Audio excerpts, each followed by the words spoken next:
Bonjour tout le monde. Merci d'être en si grand nombre parce que vous savez aujourd'hui, si vous faites des activités en présentiel, on a de la misère à trouver des gens, des vraies personnes. Ils sont souvent en team ou ailleurs, mais là, il y a plein de belles personnes ici aujourd'hui. Donc, merci d'être présent. Je me présente Martin Deslauriers, je suis le directeur général du Centre d'entrepreneuriat ici. Peut-être que c'est la première fois que vous entendez parler du centre, mais le centre existe depuis 20 ans, donc même 22 ans maintenant. Le centre s'adresse, bien entendu, à nos étudiants, nos diplômés, mais à la société autant locale qu'internationale. Donc, si vous voyez des gens qui auraient besoin de nos services ou découvrir le centre, ça va me faire plaisir. Aujourd'hui, on a un super beau projet qu'on vous présente, puis une belle conférence avec des excellents panélistes. C'est du reprenariat dans le secteur des athlètes. En fin de compte, vous le savez, vous entendez parler du reprenariat, on entend parler depuis maintenant 5 ans. Mais je fais une petite anecdote. Moi, j'ai fait un MBA il y a 15 ans, puis on prévoyait le nirvana des transferts il y a 15 ans. Donc, on a eu un petit délai. Maintenant, on le vit.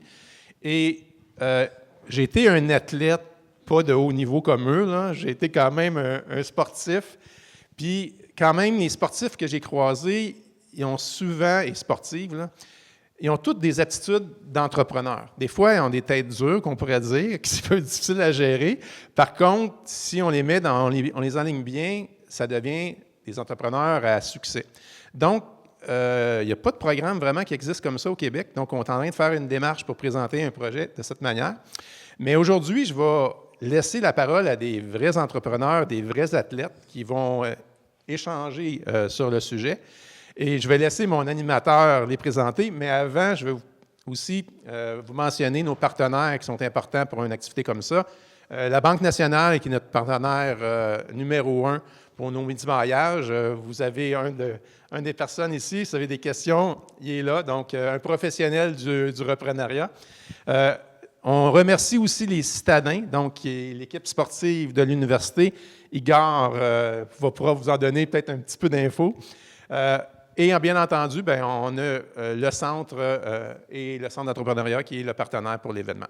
Sur ce, j'espère que vous allez apprécier notre panel et la conférence. Je cède la parole à Igor.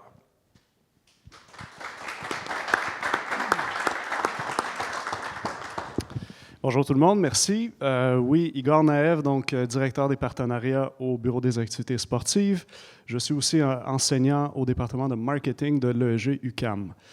Un très, très grand plaisir pour moi d'être ici aujourd'hui. L'entrepreneuriat et les athlètes, c'est une thématique qui est absolument fascinante et étrangement, à mon avis, elle n'obtient pas toute la visibilité qu'elle mérite au Québec. Donc, un grand merci à Martin de l'ajouter à la programmation du Centre d'entrepreneuriat. Et surtout, merci à vous, chers panélistes, de prendre un moment de faire avancer un petit peu cette cause-là et la démystifier ensemble aujourd'hui. Donc, on a un petit 40-45 minutes où je vous poserai quelques questions. On a également préparé des questions qu'on a reçues de notre auditoire. On pourra également vous entendre un petit 15 minutes à la fin. Mais avant, j'aimerais ça faire un petit tour de table, peut-être présenter d'une part votre parcours sportif et d'autre part le projet entrepreneurial dans lequel vous êtes engagé. Je commence? OK, super. Est-ce que ça marche? Oui, super. Donc, moi, c'est Marjorie Marquier. Je suis au citadin de l'UQAM. Je joue au basketball en ce moment. Donc, moi, j'ai commencé en 2023.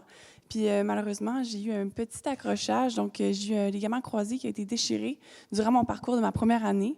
Mais cependant, je me suis relevée, fait qu'à cause de ça, j'ai pu partir ma première business, qui est mes chandelles. Donc j'ai une compagnie de bougies, ça s'appelle Bougies M&M.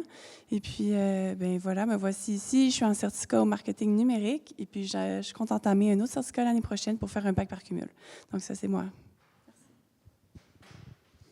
Alexandre Bilodeau, anciennement skieur olympique. J'ai participé à 3 Olympiques, 2006, 2010, 2014. J'ai remporté l'or à Vancouver et Sochi. J'ai pris ma retraite en 2014 après mes derniers Jeux olympiques, où j'ai terminé mes études en comptabilité. mon bac, par la suite mon CPA.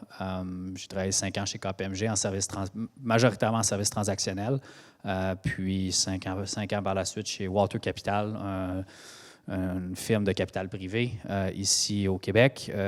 Puis récemment, ça va faire 2 ans de ça, j'ai parti ma propre firme d'investissement en capitaux privés avec plusieurs autres family office basés au Québec pour investir justement dans nos entreprises qui sont ici, puis être un vecteur de croissance pour ces entreprises-là qui...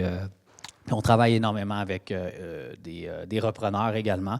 On n'est pas des opérateurs, on va se parachuter dans la société si nécessaire, mais l'objectif, c'est qu'elle soit autonome. Donc, certaines fois, ça peut être utile pour nous de se mettre en partenariat avec des repreneurs pour trouver des belles opportunités d'acquisition. Bravo. Max Talbot, ancien joueur de hockey. J'ai joué 11 ans dans la Ligue nationale. Ensuite, je me suis exilé en Russie pour 3 ans. Donc, j'ai joué à Pittsburgh, Philadelphie, Colorado, Boston. Puis, j'ai terminé ça il y a environ 6 ans où j'ai commencé ma carrière d'entrepreneur avec... j'ai deux boissons. Une boisson hydratante qui s'appelle Beehive, puis une autre boisson, une infusion énergisante qui s'appelle Mana. Ça fait environ 5 ans à Mana. 18 mois qu'on est sur les tablettes avec Beehive. J'étais avec Étienne Boulay et Bruno Gervais là-dedans. Donc, deux projets start-up qui demandent beaucoup de temps et d'énergie. J'apprends beaucoup. Moi, je m'étais dit quand j'ai arrêté de jouer en 2019 que je voulais apprendre en investissant. Donc, je trouve que c'est une belle façon de le faire. Il y a la manière dont tu peux aller à l'école et apprendre tranquillement à ton rythme. Moi, c'était plus « let's go ». Je mets des sous, puis j'apprends à la dure d'une certaine façon. Donc, j'ai commencé à faire ça. Puis là, ça fait 6 ans que je m'amuse avec ça. Puis je touche à un petit peu tout, là, que ce soit marketing, vente, distribution, représentation, création de produits. On est une belle équipe, on s'amuse beaucoup. Puis j'apprends tous les jours. Bonjour, Rudy Coffrier. Dans le fond, j'ai créé ma première entreprise en 2012 lors du printemps étudiant où il y a eu les grèves. Donc, je ne pouvais pas aller au cégep, donc j'ai créé mon entreprise dans la rénovation de piscine. Ça s'appelait Piscine 360. Après ça, je suis rentré à l'université ici à l'UQAM en 2013. J'ai fait un bac par cumul de certificats. Puis j'étais aussi dans l'équipe de basketball des Citadins. Ensuite, j'ai gradué en 2017. J'ai rejoint Aquafab, qui était l'entreprise à mon père. J'ai tout le temps été autour de cette entreprise-là, fait que je la connaissais bien. Donc, c'était naturel pour moi d'aller dans cette entreprise. Puis ensuite, est venue l'opportunité de pouvoir reprendre l'entreprise familiale. Donc, ça a été fait en 2022. Puis me voilà ici aujourd'hui. Merci. Super intéressant. Ça me donne plein d'idées de questions, mais je vais me retenir. En fait, la façon qu'on a identifié les questions que je m'apprête à vous poser, il y avait 2 sources. Première source, la littérature scientifique. Donc, dans les universités comme l'EG UQAM, vous ne savez peut-être pas, il y a beaucoup de travaux qui portent sur le reprenariat, les athlètes. Et donc, en 2025, il y a toute une constellation de savoirs qui ont déjà été créés sur spécifiquement cette thématique-là. Donc, ça a été notre première source pour les questions. Et par ailleurs, on a aussi, dans les dernières semaines, posé des questions autour de nous, aux athlètes, notamment les étudiants athlètes des Citadins, pour essayer de cerner, c'est quoi les thématiques qui vous intéressent surtout. Donc, ça a été la deuxième source. Sans plus tarder, première question en lien aux compétences sportives. Donc, chacun d'entre vous, nécessairement, dans votre parcours sportif, vous avez développé des compétences, que ce soit la résilience, la capacité de performer sous pression, même la capacité de s'allier, de créer, cultiver un réseau. Comment ces compétences et lesquelles se sont transposées dans votre parcours entrepreneurial? C'est sûr que moi, de mon côté, je n'ai pas été un sportif professionnel qui a été payé pour faire son sport. Mais ce que j'en ressortais, c'est que, dans le fond, on veut toujours être le meilleur possible dans son sport. Puis c'est un petit peu la même chose dans l'entreprise, c'est qu'on veut être la meilleure entreprise. On a des compétiteurs, on veut être meilleur qu'eux. Fait que c'est un petit peu ça, moi, le feeling que j'ai en entrepreneuriat. Je pense aussi que l'environnement dans une équipe, ça aide aussi à gérer une équipe dans le domaine de l'entrepreneuriat. C'est des petites PME. Je me souviens ici, quand on avait l'équipe de basket, c'est 12 à 15 joueurs avec un coaching staff. C'est différentes personnalités, des émotions, des choses à gérer. Donc, c'est un petit peu la même chose en entreprise. Ça se ressemble beaucoup. Fait que moi, c'est le lien beaucoup que je fais au niveau de la gestion d'équipe. Ça se ressemble beaucoup. Ben, ça se ressemble aussi. À côté, avoir été dans une équipe toute ma vie, c'est ça. C'est accepter son rôle, connaître ses forces, ses faiblesses, je crois. C'est super important. Mais je regarde pour Bière une équipe de 6, Mana une équipe de 5. Puis c'est de savoir laisser ton ego de côté d'une certaine façon, puis de savoir dans quoi tu es fort, puis d'être capable de se rallier en même temps, d'avoir un objectif commun, de suivre un plan. Tu sais, au hockey, je dis souvent, on est... You're as strong as your weakest link, d'une certaine façon. Donc, c'est trouver c'est quoi les problèmes puis essayer de rendre tout le monde meilleur là-dedans. Il y a aussi le petit côté entrepreneur pour moi qui est la recherche certain de dopamine d'une certaine façon. C'est d'être capable, tu sais, tous les jours, mettons, j'arrivais à l'aréna puis tu joues devant 20 000 personnes, il faut que tu aies du succès, tout ça. Mais la différence entre être entrepreneur puis athlète, c'est que chaque soir, tu reviens à la maison, tu sais si tu as bien joué ou moins bien joué. Donc, tout de suite, tu as comme ton bulletin de résultats. Ce soir, ça a été un bon match. Bravo, Maxime. Là, ce que je veux en entrepreneuriat, c'est tout le contraire. C'est que tu travailles des heures, tu investis beaucoup, tu prends des risques. Puis je trouve que c'est plus dur, des fois, d'arriver puis d'avoir ce bulletin-là. Oui, tu as les résultats, les chiffres, des choses comme ça. Mais en tant que recherche de dopamine, c'est que ça va pas assez vite. Et là, tu penses, OK, comment on peut se rendre à la fin ou juste, pas nécessairement à un exit, mais d'arriver à bâtir quelque chose. Je trouve que c'est ça qui est plus dur, mais en même temps, c'est ça que j'aime. C'est le danger, le risque, puis surtout le travail d'équipe. C'est ça que je pense mes grandes forces. On a mentionné le travail d'équipe. Je pense que c'est important, même si j'étais dans un sport individuel. J'ai toujours été, il y a toujours eu une équipe autour de moi. Puis, tu sais, quand on prend le temps d'y penser, c'est quoi qu'un entrepreneur fait? L'entrepreneur se met dans une position pour réussir, que ce soit son produit ou son service. Puis, il va s'entourer avec. C'est la même chose qu'un athlète fait, avec son staff, puis, c'est de. Tu sais, on ne contrôle pas, on ne connaît pas le futur, on ne connaît pas le. Il y a toujours. Donc, puis, on va se le dire, excusez le langage, mais shit happens là, dans tout, là, dans le sport, mais en business aussi. Il y a énormément d'inconnus. Mais lorsqu'on se met dans une position pour réussir, bien, il y a des bonnes chances, on met les odds de notre côté. Puis je pense que la chose également qui est très importante, qu'on côtoie beaucoup dans les athlètes, c'est la passion. La passion pour ce qu'on fait. Puis on le voit également dans les entrepreneurs. On est passionné. Une des raisons particulières qu'on parle, il y a beaucoup de choses, de recherches qui se sont faites là-dessus, tu sais, la dépression chez les athlètes après leur carrière et tout ça. C'est difficile de te lever à tous les jours et d'avoir un purpose. Puis du jour au lendemain, quand tu arrêtes ton sport, tu n'as plus cette flamme-là. Mais l'entrepreneur, quand il se lève le matin, il a besoin de cette flamme-là. Puis c'est un peu ça que moi, je retrouve dans l'entrepreneuriat. Puis que, OK, c'est quoi la prochaine étape? C'est quoi la prochaine étape? Je veux être le meilleur. Tu sais, donc, on est des compétiteurs, mais ça vient de notre flamme à l'intérieur, notre passion pour ça. Puis je pense que ça prend du temps. Trouver, ça prend du temps. Puis c'est important que ce soit des athlètes ou peu importe, de prendre le temps de l'identifier pour se donner un purpose à tous les jours. Là. Merci. Pour ma part, je pense que c'est de gérer sous pression. Je suis un petit peu plus à basse échelle que les gars ici, mais je pense que c'est de, justement, à cause du basket, des fois devoir gérer certaines situations sous pression. Bien, exemple, si je reçois 10 commandes en une soirée, bien là, il va falloir que je décide que je le fasse d'ici demain.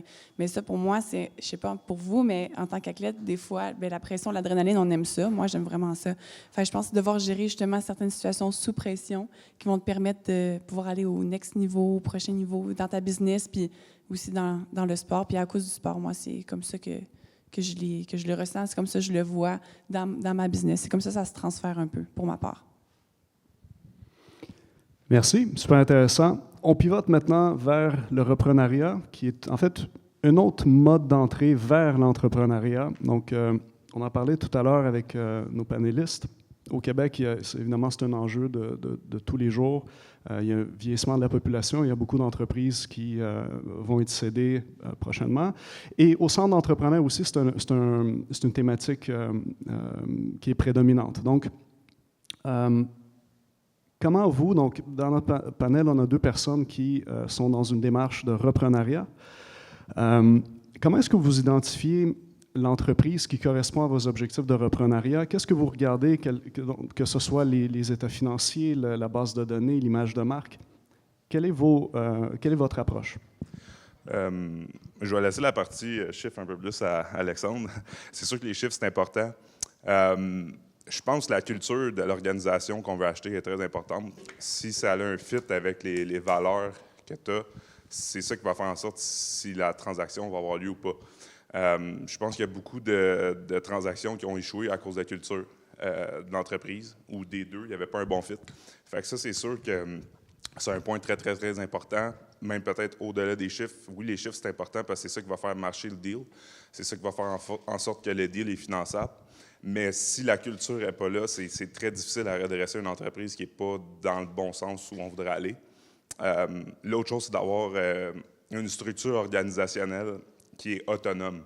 Parce qu'on ne veut pas nécessairement acheter une entreprise que la valeur est juste dans le propriétaire. Parce que si on achète une entreprise que la valeur est juste dans le propriétaire, on se retrouve à le remplacer. Quand on a déjà une entreprise, on ne veut pas avoir une deuxième entreprise où on devient un petit peu la personne ressource, la personne qui est nécessaire au fonctionnement de l'entreprise. On veut peut-être acquérir une entreprise qui a une certaine autonomie. Donc ça, moi, ce seraient les choses que je regarderais pour débuter, à savoir s'il y a une transaction possible. Est-ce que je peux acquérir cette entreprise-là? Est-ce qu'elle est viable au niveau de sa structure organisationnelle? Puis après ça, bien, c'est sûr que les chiffres, les états financiers, puis si c'est finançable, c'est très important. Fait que je vais laisser Alexandre là-dessus. Oui, mais en effet, mais là, je parle peut-être aussi avec un certain chapeau d'investisseur, là, pas juste repreneur, mais je pense que c'est important de définir ses premiers critères à la base. Dans quel type d'industrie tu es confortable, dans quel type d'industrie. Puis nous, on a la mentalité plus d'investir dans des choses qu'on connaît, qu'on comprend. Investir dans quelque chose qui est cool, mais que tu ne comprends pas en profondeur, c'est peut-être pas une bonne idée. Il y a eu des histoires d'horreur là-dedans.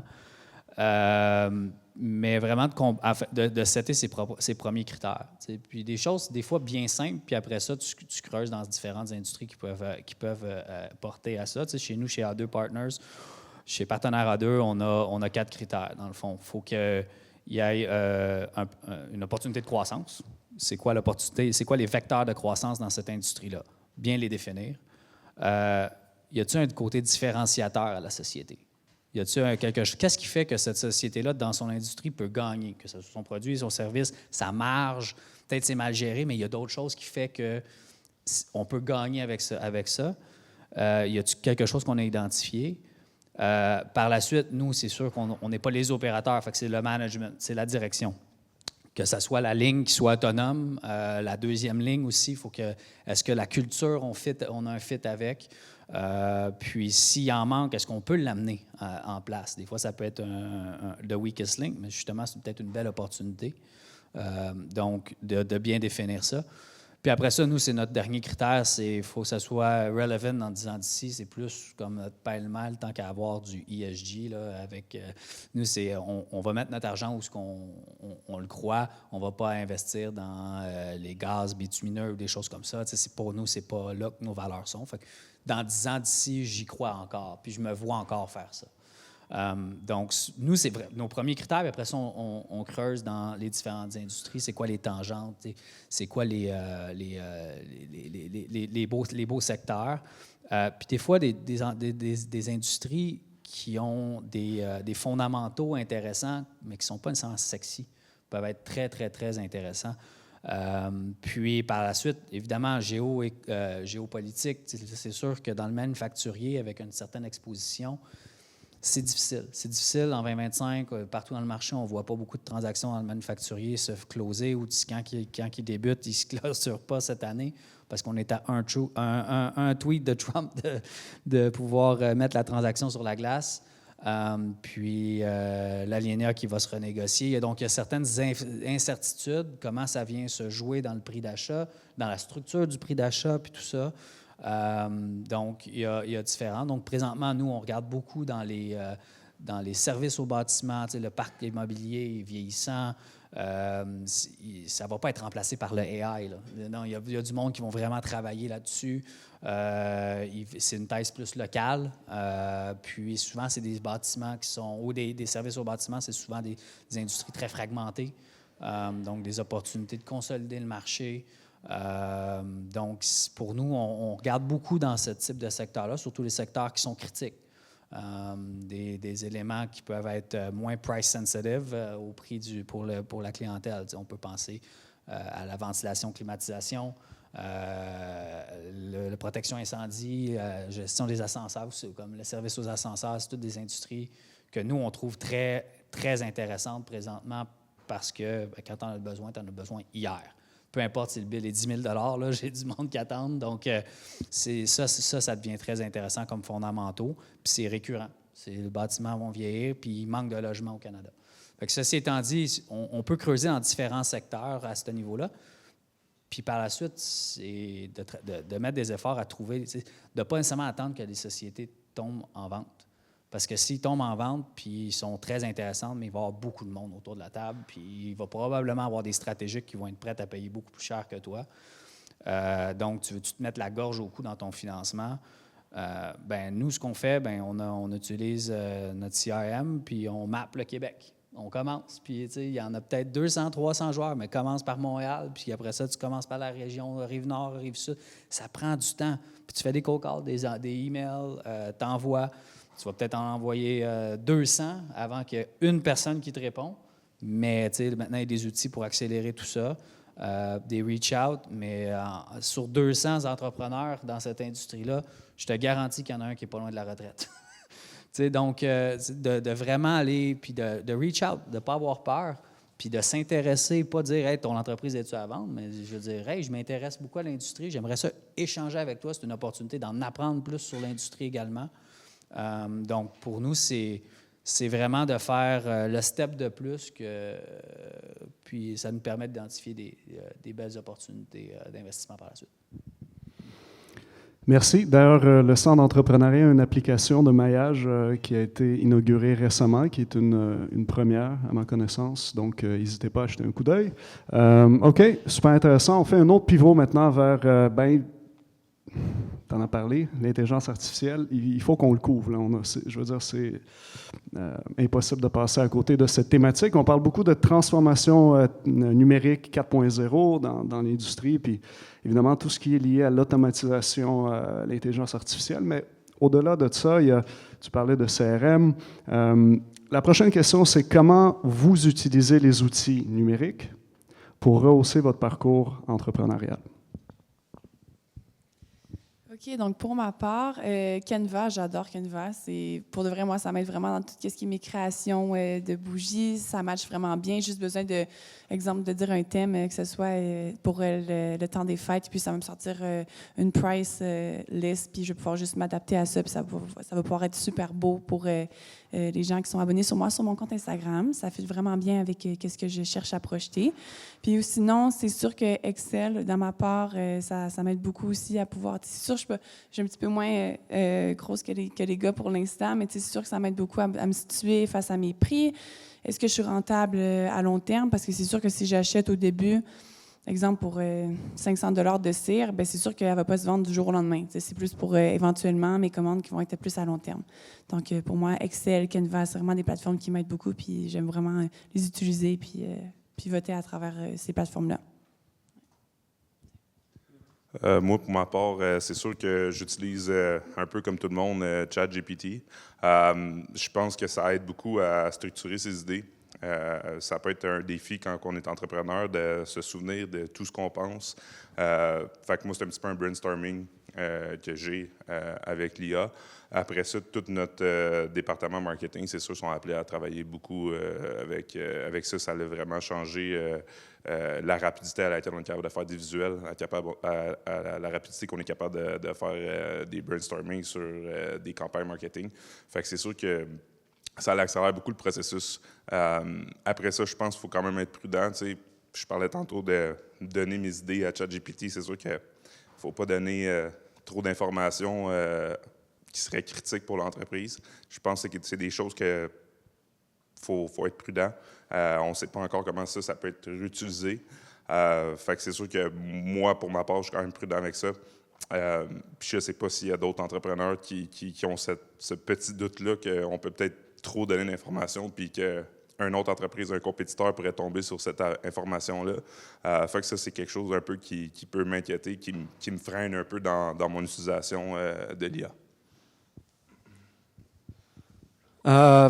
C'est très intéressant. T'sais, moi, je l'utilise surtout comme brainstorm aussi.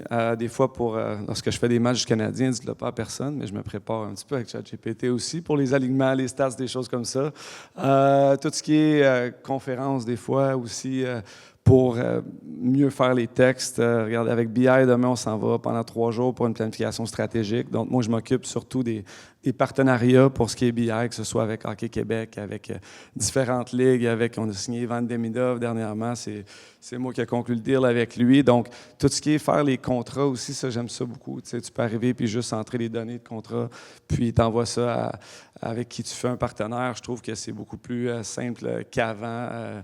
Donc, surtout ça, je fais des présentations aussi, parfois, comme Canva aussi. C'est des choses que j'ai appris. Je veux pas, j'ai joué au hockey longtemps, j'ai fini mon cégep, mais j'ai pas, je me suis pas éduqué là, pendant ma carrière. Donc, ça a été un petit peu en 2019, lorsque j'ai arrêté de jouer, j'ai été coaché à San Diego. Puis là, c'était OK, il faut que j'apprenne à faire une présentation PowerPoint pour le système de jeu. Donc là, je me suis amusé. Donc, c'est l'apprentissage que j'ai fait plus tard dans ma vie, que maintenant, j'utilise IA. Puis ça va vite, hein? Ça va vite. Je regarde mon garçon qui a 11 ans, qui est en 6e année du primaire, puis il était très fier d'avoir écrit un texte cette semaine. Puis c'est pas un écrivain, mais on a réalisé qu'il avait utilisé Copilot pour le faire. Puis c'est quand même difficile à gérer d'une certaine façon parce que tu le sais qu'il a utilisé les outils, mais c'est quand même l'intelligence pour avoir été capable de les utiliser.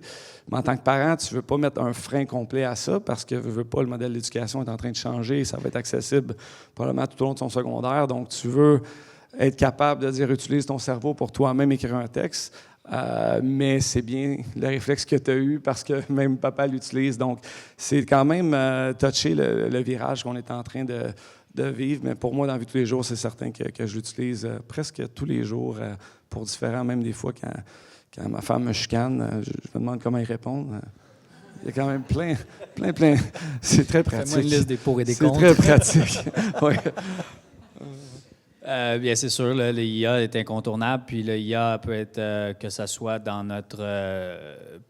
pour prendre des notes lors d'un appel. Tu sais, des fois, tu es tout le temps en train de prendre des notes, mais tu n'es plus nécessairement le mindset. Fait que nous, on a une application IA qui est intégrée à notre CRM, donc il va déjà référer toutes les entreprises avec qui on a eu un appel, puis il va me summariser mes notes. C'est assez powerful aussi. Là, on n'a pas une grosse armée d'analystes comme j'ai eu la chance d'avoir dans le passé.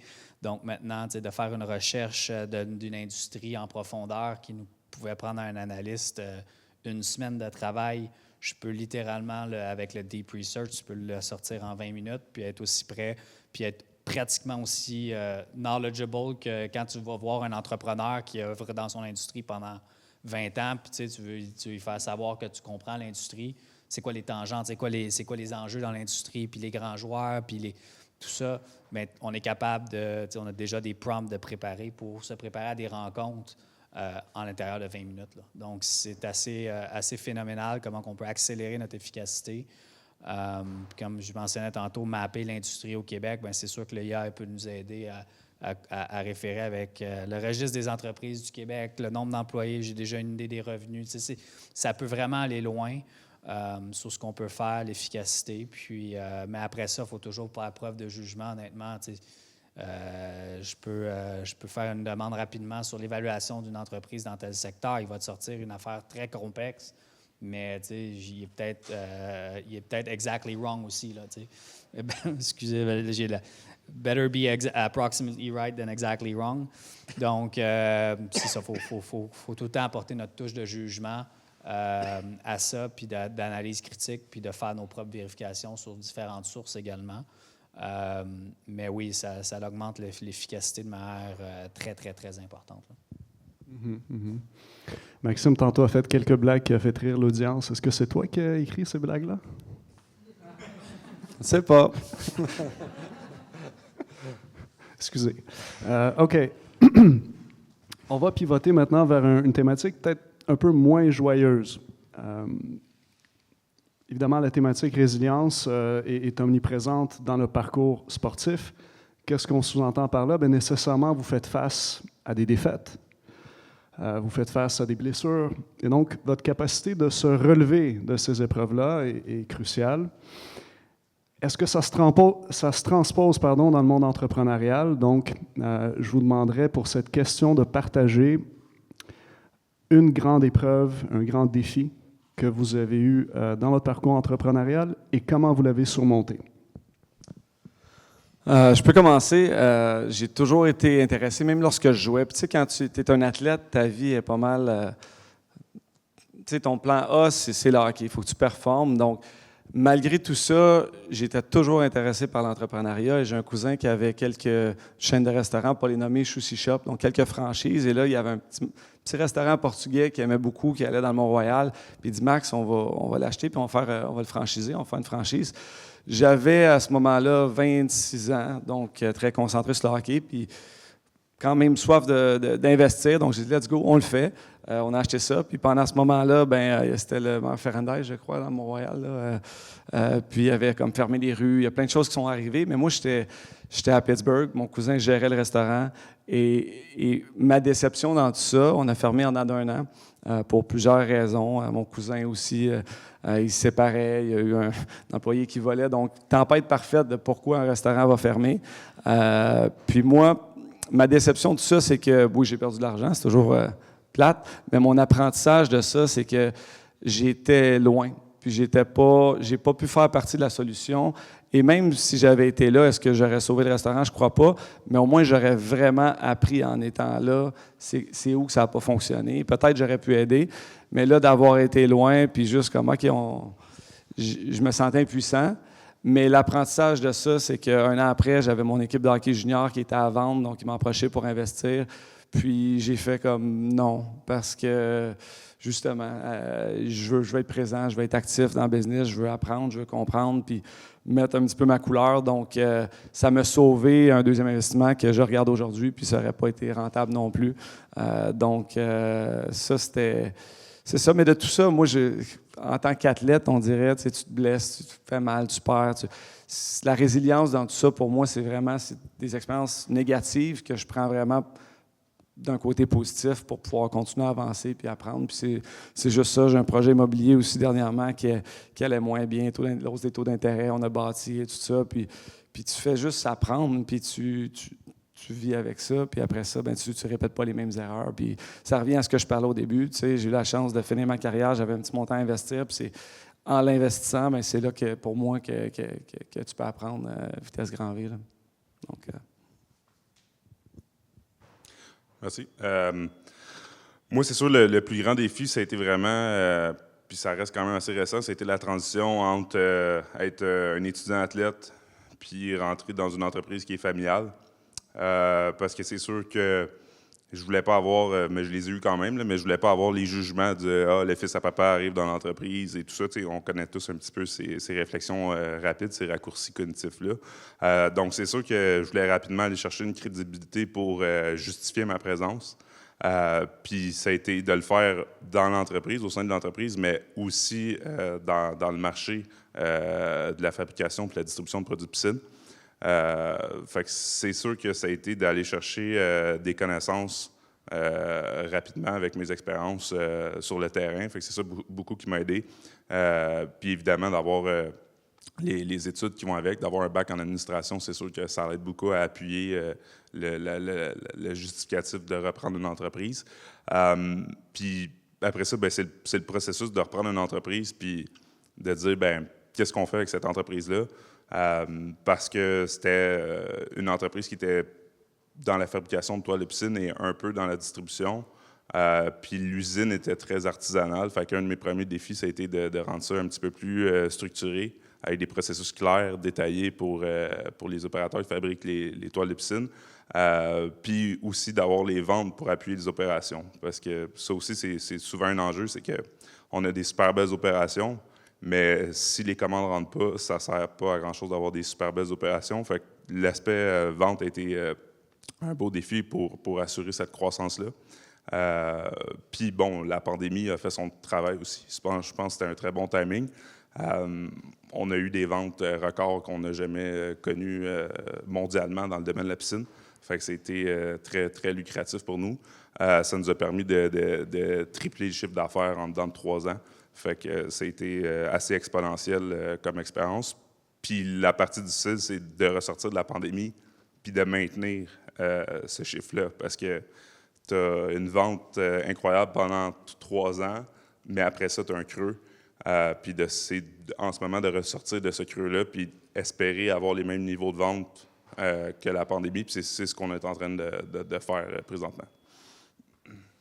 Oui, eh bien moi, ça a été beaucoup, je pense, le côté identité aussi d'étudiante, athlète puis entrepreneur, de devoir justement réaliser que, ben, avec la mi-session, avec mon travail les fins de semaine, les games qui arrivent, avec les pratiques et tout le travail qu'on doit faire à travers ça, c'est de savoir d'être en paix, en fait, avec le fait de réaliser que ça se peut que j'aille manquer une saison dans mes chandelles. En fait, moi, je suis très saisonnière, fait que je vends par soit l'été, des collections d'été, des collections d'Halloween, je fais des collections de Noël, fait que c'est juste le fait de le réaliser, de snap out of it, puis de juste être en paix avec ça, puis de dire, tu sais quoi, si j'ai manqué la saison d'Halloween, ben c'est correct, je vais juste me fonctionner, moi, je vais juste me focusser, en fait, sur la saison, sur la collection d'hiver. Fait que c'est vraiment le fait d'être en paix avec ça, puis de mon identité, c'est correct d'être étudiante athlète, mais aussi de prendre ton côté entrepreneur, puis le mettre de l'avant, puis de passer à la prochaine étape si tu as manqué une étape dans ta compagnie, pour juste cette saison-ci. Ouais. Je pense que ça a été bien dit, la résilience. La résilience en tant qu'athlète, on voit souvent les athlètes juste dans leur moment plutôt de gloire, mais ils ont au jour le jour pour savoir aller, pour atteindre la limite, il faut savoir aller où. Il faut tomber. Mais la résilience, puis je pense que qu'est-ce qui est le plus un défi dans l'entrepreneuriat, nous, on est une jeune entreprise aussi, là, fait que c'est l'incertitude à certains niveaux, là, pas savoir si tu vas faire ton payroll au début. Puis pas savoir tu te mets, là on est à risque de manière importante, il y a tel dossier, mais voici les risques si ça ne fonctionne pas, ben on a je ne sais pas trop combien de centaines de milliers de dollars en frais de vérification diligente à l'eau, puis qu'on ne pourra jamais retrouver. Donc, c'est tout le temps de te remettre en question, mais il n'y a rien qui arrive sans risque, là. Donc, c'est un peu, Max l'a mentionné tantôt, on se met dans cette position-là parce qu'on aime un peu ce thrill-là aussi, fondamentalement dans nous. Donc, au jour le jour, des fois, c'est plus difficile à dealer avec.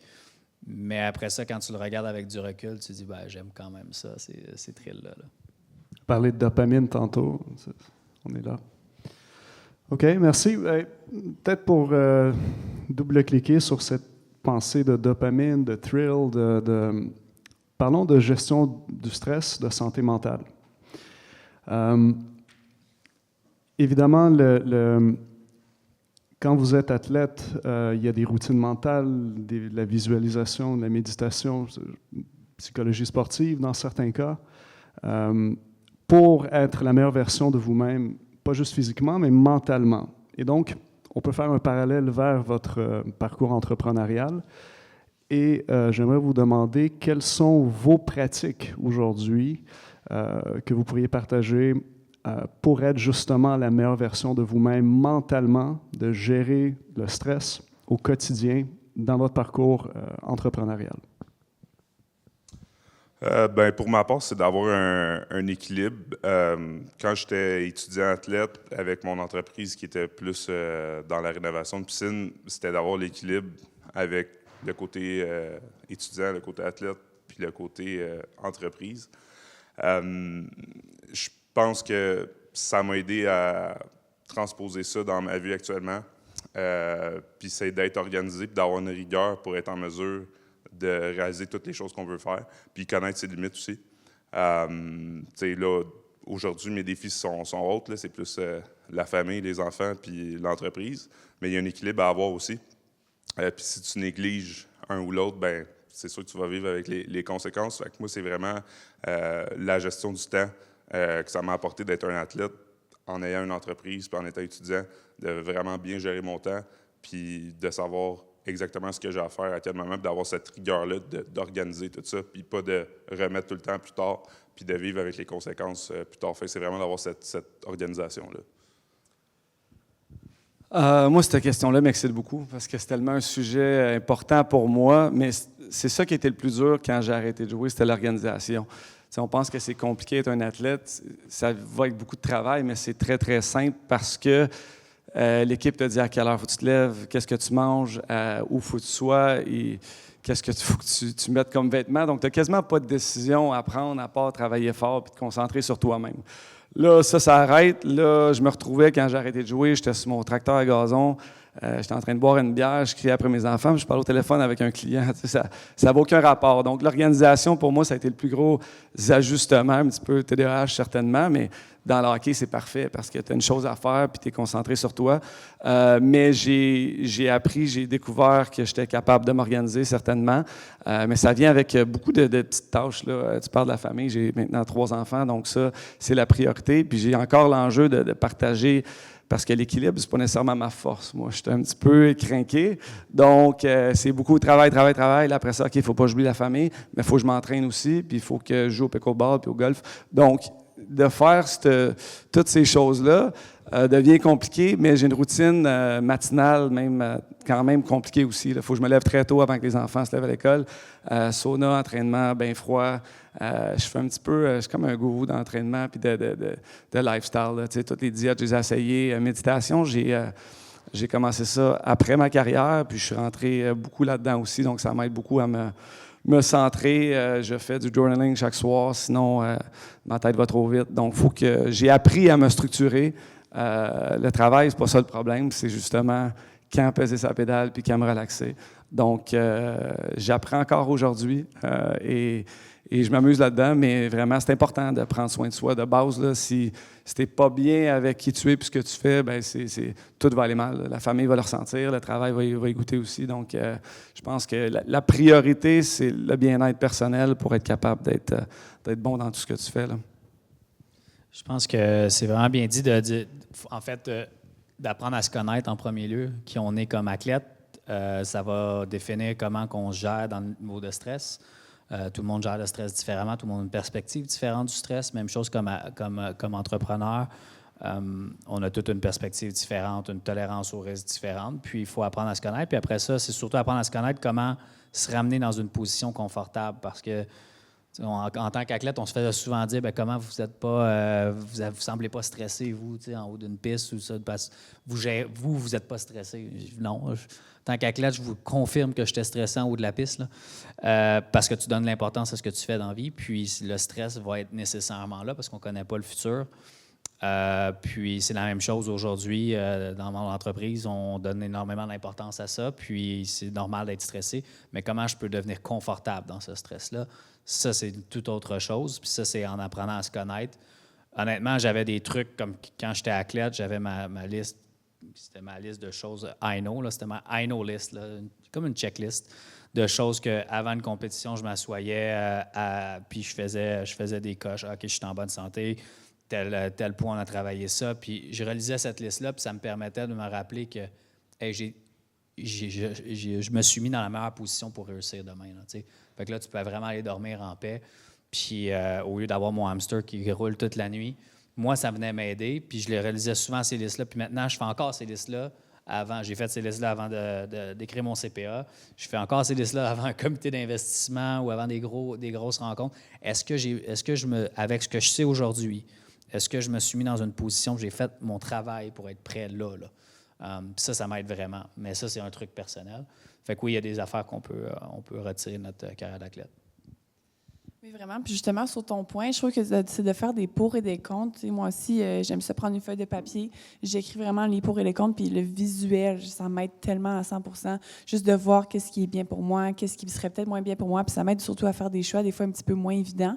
Mais la visualisation, autant dans le sport que dans mon business, c'est tellement quelque chose qui m'aide à pouvoir pas me comparer avec soit les gens qui sont un petit peu plus à l'avant de moi, parce que c'est pas parce que je suis à mon chapitre 1 qu'il faut que je me compare avec quelqu'un qui est rendu à son chapitre 10. Puis c'est totalement normal, puis c'est de revenir à la source, justement. Fait que moi, la visualisation, ça m'aide vraiment. À l'UQAM, justement, on a beaucoup de temps pour pouvoir le faire soit en équipe ou sinon on le fait chez nous à la maison, puis ça me permet vraiment après de me dire, ben tu sais quoi, si aujourd'hui j'ai peut-être fait une ou deux commandes, ben c'est pas grave, parce que la semaine prochaine, ça se peut que ce soit pas pareil. Puis dans un an, qui sait où je vais être? Fait que pour moi, ça m'aide vraiment. Intéressant. Donc, tout le monde, sauna, bain de glace, visualisation, vous avez pris Let's go! tout ça en note? OK. OK. Martin, est-ce qu'on a le temps pour peut-être des questions de l'audience? Je vais casser la glace. Bien, merci beaucoup pour le partage. C'est super intéressant. Puis, on a parlé beaucoup moment présent, visualiser, se centrer sur soi-même. Puis, l'entrepreneuriat, puis le monde sportif, c'est vraiment le parallèle, c'est des spécialistes de la gestion du stress, gestion du cortisol. Puis on parle beaucoup de la lumière en ce moment, là. Il faut plusieurs jours ordinaires pour vivre un jour extraordinaire, puis on atteint des sommets exceptionnels comme athlète.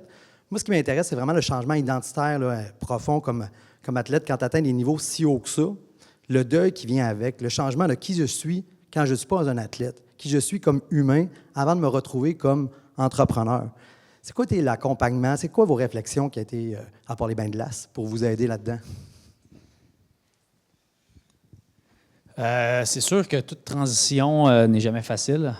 Plus facile sur papier qu'elle l'a réellement été. J'ai eu des hauts et des bas personnellement dans ma transition.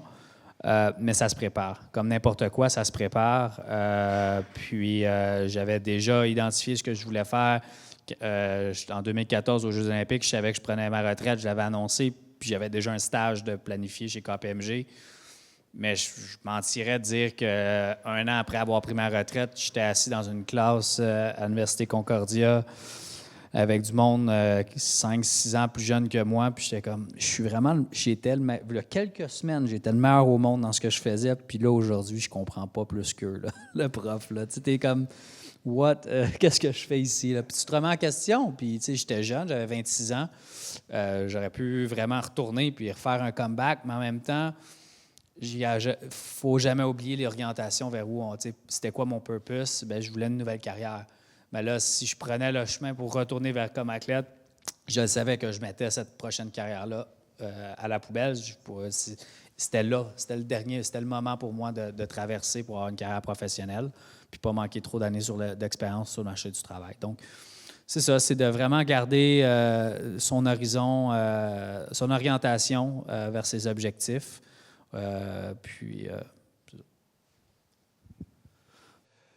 C'est une bonne question parce que c'est pas facile, mais en même temps, j'ai eu la chance, il y a l'Association des joueurs dans la Ligue nationale qui offre un programme, là, qui s'appelle Game Changer. Donc, ils font de l'accompagnement psychologique et aussi, ils te mettent en contact avec des business, mais l'accompagnement psychologique, juste le test psychométrique, d'apprendre à se connaître, est quand même important pour moi en tant que joueur. Donc, dans quel domaine que je prends du succès? C'est quoi mes forces, mes faiblesses?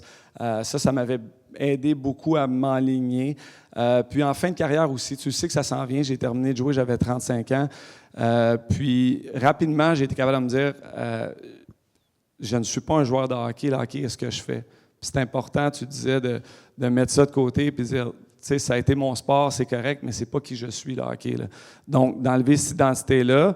Puis rapidement, comment j'ai réussi ça aussi, qu'est-ce qui m'intéressait.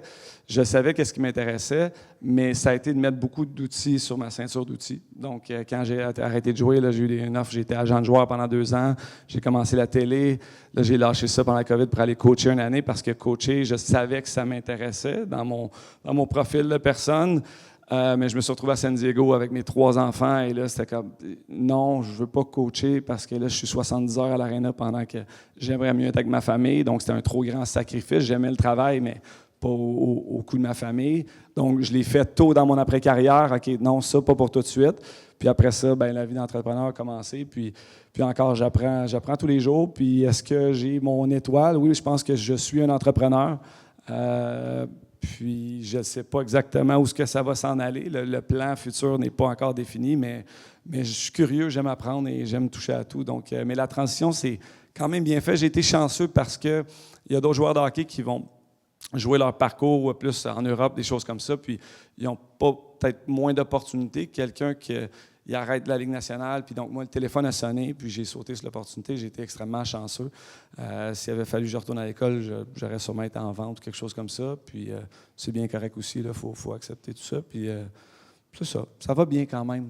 Hein? Ça n'a pas l'air, mais ça va bien.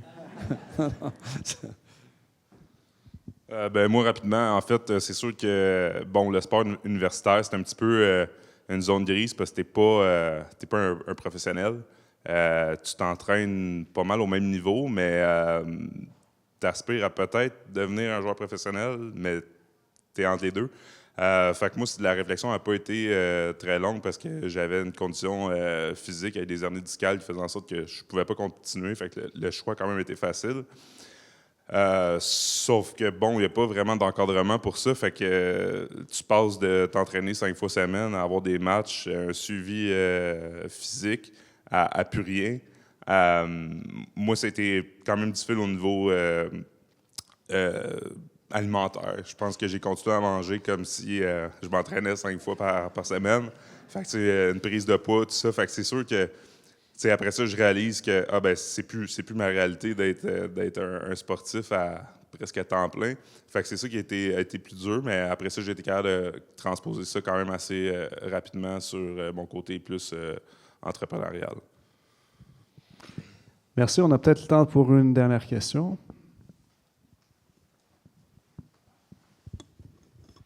C'est vraiment inspirant de vous écouter. J'avais une question, moi, sur la lucidité, parce que, tu sais, veux pas, d'un certain niveau, vous avez atteint des sommets, puis là, vous vous trouvez une situation où il faut être capable d'être assez humble, de dire, OK, là, je suis peut-être dans le chemin de mes propres choses. Je l'ai un peu entendu, mais comment vous réagissez à ça? Là? Est-ce que ça vous est arrivé de prendre un poste, un rôle, ou est-ce que vous vous dites, OK, là, j'ai poussé trop loin, quelqu'un me dit, je suis trop loin, puis là, je me recule? Non. Ben, c'est... Moi, je vis un petit peu avec le syndrome de l'imposteur d'une certaine façon. Là, puis je suis comme, depuis tantôt, je suis comme, qu'est-ce que je fais ici? Là? Quand j'ai accepté de venir parler aujourd'hui, je suis comme, OK, j'ai une belle expérience entrepreneuriale. Puis, comme je disais tantôt, j'ai mis des outils en dessous de ma ceinture. Mais encore là, je suis comme, OK, c'est un privilège d'une certaine façon. J'ai le même problème lorsque je commençais à faire la télé. C'est comme, pourquoi les gens veulent m'entendre parler? Dans ma tête, j'étais encore un joueur. Donc, le syndrome de l'imposteur est vivant en moi, I guess, parce que je veux... Mais de l'autre côté, je veux m'accomplir aussi, tu sais. Je me remets toujours en question, tu sais. Il y en a qui disent, tu peux arrêter de travailler, puis, tu sais, être occupé. Oui, mais c'est ça qu'on recherche un petit peu, arriver à... J'ai eu ma carrière de hockey, là, c'est comme... la vie, c'est pas des margaritas sur la plage, là, je pense, là, donc il faut continuer à s'accomplir puis chasser les défis. Mais je le vis tous les jours, ces choses-là, lucidité. OK, je suis vraiment dans la bonne direction? Est-ce que ça va être un bon move? Mais à la fin de la journée, it's part of the experience. Tu sais? Puis c'est comme ça, je pense que je le vis très, très sainement. Là. Les erreurs, ça finit par être un apprentissage. Puis c'est ça, la vie est belle, ouais. Mais je pense que les athlètes sont assez drillés pour être capables d'être réceptifs à la critique. Puis on se fait critiquer tous les jours. Comme athlète, tu as des entraîneurs, on avait souvent plusieurs entraîneurs, là, hors piste, sur piste, puis name it, puis on se fait constamment critiquer.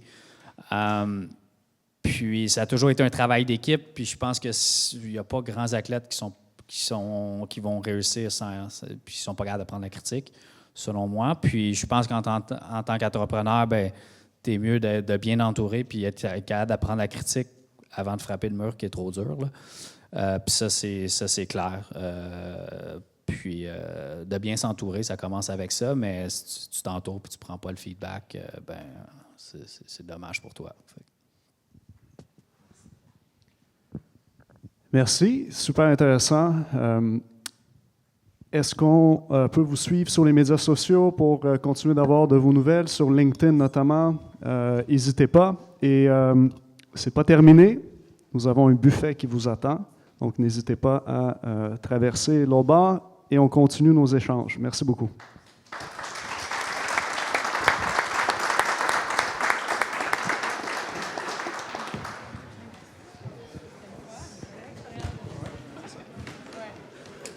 enregistrer en plus. On va checker.